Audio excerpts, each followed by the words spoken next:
wanting to give back. Like I'm from the volunteer state, so I grew up working with the YMCA and the Boy Scouts of America and Big Brother, and just always kind of like a therapist or an advisor to a lot of people, and inspiring them to do bigger and better things. You know what I mean? And now that I see the youth, it's only right. I had people like Jazzy Faye and Brian Michael Cox who kind of embraced me and took me under their wing, and it's only right that I kind of give that knowledge back to the up and coming. You know what I mean? It's just dope to see so many young talented kids, 13 or 10 or 11, already making beats on certain apps or Fruity Loops, or already singing and doing leads in church and different things like that. So it's like you just give them the opportunity, you give them that motivation, you give them that hope that they can be, and that's all they need. Sometimes all you need is just the hope.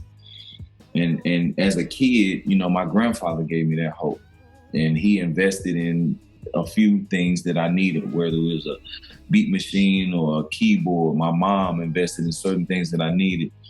And by her doing that, I didn't have to go rob and steal or do something else to go get it. You know what I mean? I had just one or two people who believed in me.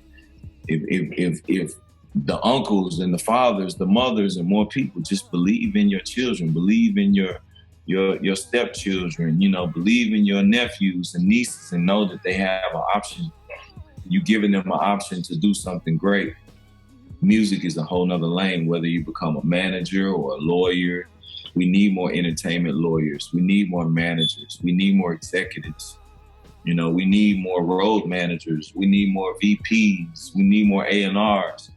You know what I mean? So it's so many different titles. You don't just have to be the artist on stage. You can be the lights director or the stage director, or, you know what I mean?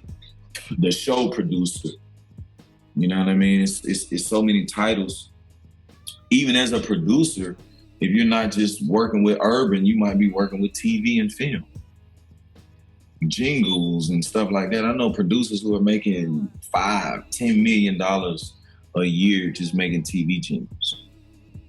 So it's just about tapping in to that world and tapping into different worlds, or tapping into multi-worlds if you have that much inventory. You know what I mean? You know what I mean? If I felt it, I did it. You know what I mean? If I had a passion for it, I did it. And that's, to me, I wish I was a little bit more like that, like you. Was saying, well, I should really be doing this. Like, okay, because we're so big on your hometown, where you from, I gotta do this in Memphis. But I look at it like, man, had I bought the building first and foremost, that's most important. I'm not leasing, I'm straight buying the building. And it would have been mortgage, which the mortgage would have been cheaper than the rent in the first place. The money that I put into the building, I own it, so now it makes sense. And that's probably like the biggest thing. Had I done that in Atlanta, at that time I got into the lease with G Factory. That was like 2014. So I probably could have got a building here in Atlanta at that time for $300,000-$400,000, maybe $500,000. Even $600,000 or $700,000. Everything in Atlanta right now, downtown, work for me.